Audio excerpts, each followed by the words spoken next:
So this video is going to be talking about Baroque tuning, or tuning systems in the Baroque.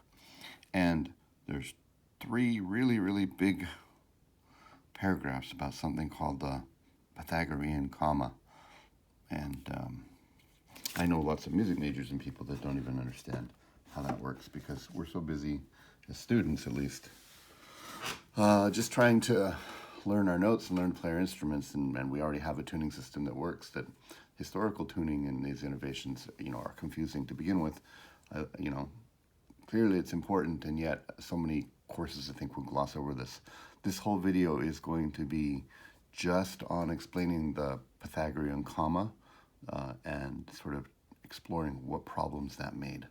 So you might ask yourself, before we had the ability to measure vibration speed, how did we tune things? How did we know what our tuning systems were? And at the beginning, they didn't. You just did everything by ear. And then eventually they would make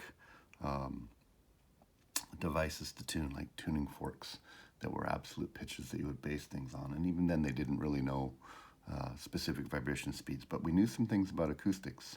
And let me show you, I'm going to demonstrate what this is now. If we take, I'm going to talk about this ukulele here because it fits in the camera. If we take something that vibrates, like a note right there, okay, and we divide it in half, right? So here's my string, right? And if I go to the halfway point right there, I get the same note, but it's higher, okay? But it's the same. Okay, and that's called an octave because there are 8 note names to get us there. Now, note names are different than absolute distance, but this is an A and this is an A, a whole step above that, okay? And it's really easy to hear. Let me give you an example. I will tune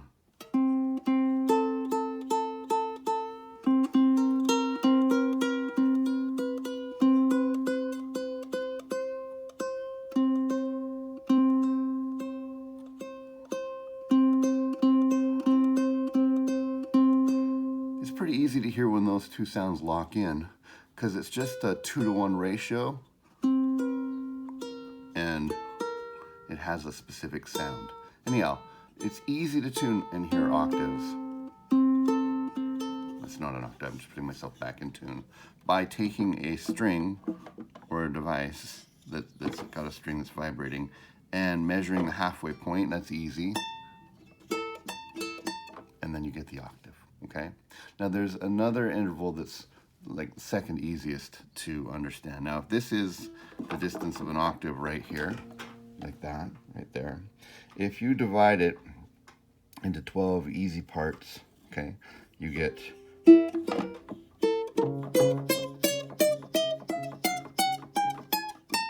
your octave right there. It's not, you see these get smaller because as acoustics go on, the distance between them actually gets smaller too. But if you were to divide this octave into 2/3, right there, this is, right, 2/3, 1/3, from there to there. You get another interval called a perfect fifth. Those have a very clarion open sound. Here, I'll show you on the piano. It'll be easier with an instrument that has a little more sustain. Here's my octave. Right there. Okay, easy to tune, right? Actually, as they get close, they start to ring even. And similarly, if I divided my octave and my string on the instrument and divided it to 2/3 inside the octave, I get this note. And these are easy to tune because the proportions are 2-to-1, or if I had this note and I wanted to get down to there, I'd just make it twice as long, 1-to-2, get double the length of the string. And if I wanted to go from here to here, I would take my octave length of a string, right, and I would divide it in 2/3 and I would get that there. And they have these open kind of sounds that are easy also, not just to calculate, but to hear, okay? So now I'm going to teach you about what the Pythagorean comma means and what's going on. So for that, you're just going to have to trust me a little bit on how this would work. I'm going to move this book out of the way in terms of names of the notes. You learned how to read notes, but we didn't really get too far into sharps and flats and things like that. And what I want to do is I want to take you through the entire tuning system. So I'm going to focus this on the board, and I'm going to show you how we can do this like with tuning only octaves and perfect fifths to get every note on the piano right there, okay? So let's say we start with an A. That's what we were working with before. And the notes go A through B, C, D, E, F, G, up to another. I'm going to try and bring this down.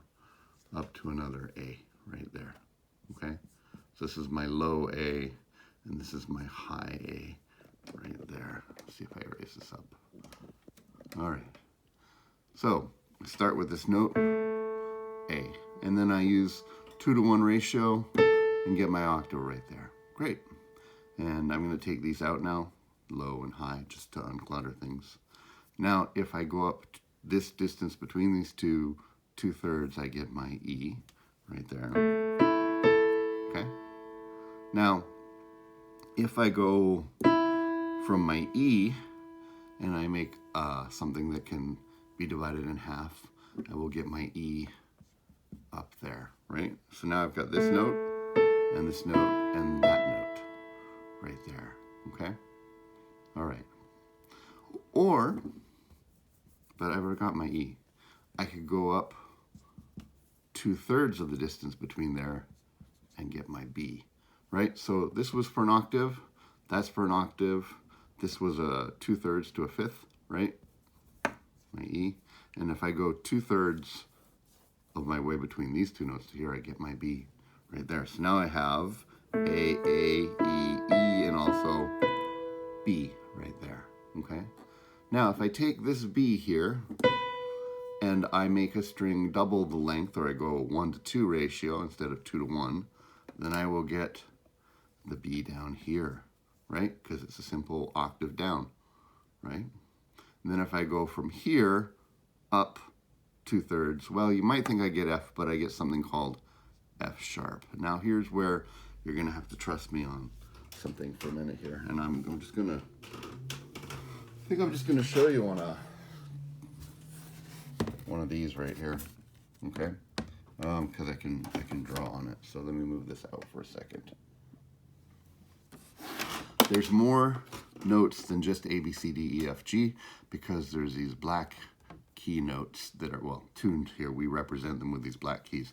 But here's my A, and then here's my other A, and there's my E, and then I went all the way up here and got this other E, and then I came and got my B between them, and then I went down and got this B. And when I go up this distance, I don't hit this note right here, I hit this note right here. It's F sharp. Sharp raises the note, okay? And then if I, now just follow me through here. If I take this note and go down an octave using 2-to-1, in other words, I can always tune these, right? I'll get that note right there, F sharp again, looks the same. And now if I go up a perfect fifth from there, I'm gonna get this note right here, which is C sharp. And then if I go up another fifth from here, right, I'll get G sharp right there. And you see, it's not quite as easy as just note names. You have to know that if you go these proportions and distances, you end up on some of the black keys, which is fine. That's the whole point. We're going to get every single note tuning, or be able to calculate every single note on the piano or any chromatic instrument, one that has all the notes in it, by going up the octaves and down the octaves and then going up fifths, right? So now I'm on G sharp, and I'll go down an octave to this G sharp, okay? And then I'll go up an octave from this G sharp, or sorry, a fifth to D sharp right there. This is a fifth distance. If we were to calculate the piano keys, you'd see that the distance from here is the same distance from here to here. And then I can go from my D sharp up to here, which is A sharp. If some of you have some music background, you might have called that B flat. They have more than one name.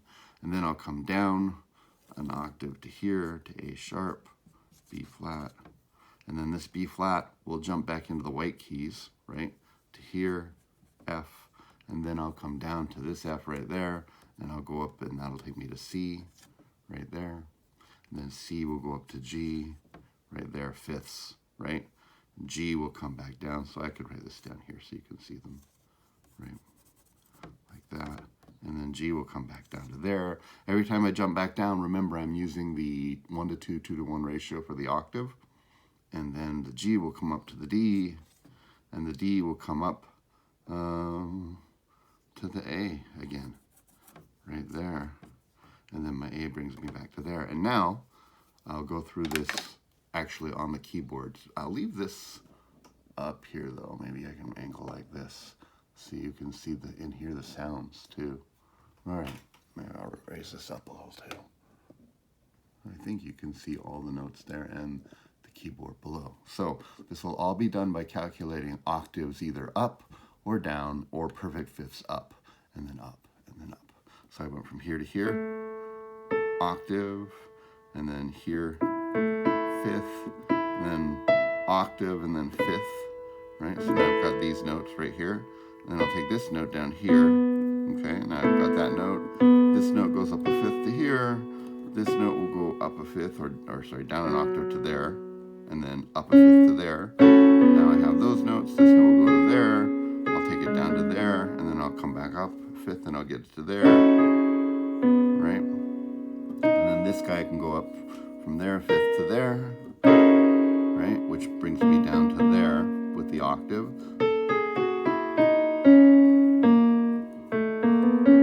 So I've got this many right now, and then this one will grab there, and then this one will grab this note up there, which will be down here, and then that will grab there, and then that will grab the D, and the D will come down here, and then the D up a fifth is the A.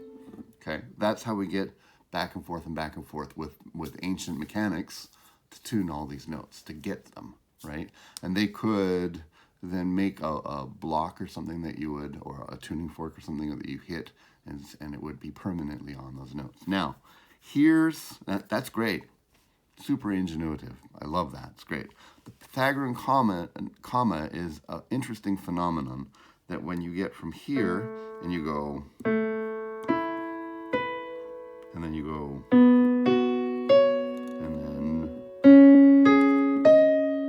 and you're doing all these notes back and forth. You go around the whole of that. That when you finally get back from here up to this note right there, that you could tune with an octave, the A and the A, right there, okay? A funny thing happens.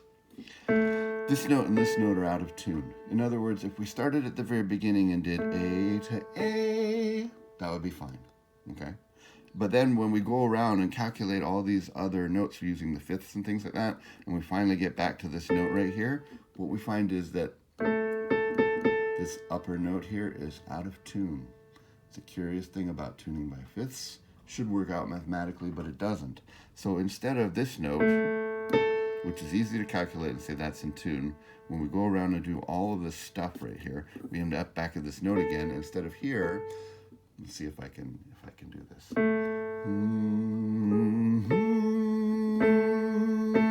You end up with a note that's not in tune, but it's just a little high. It's like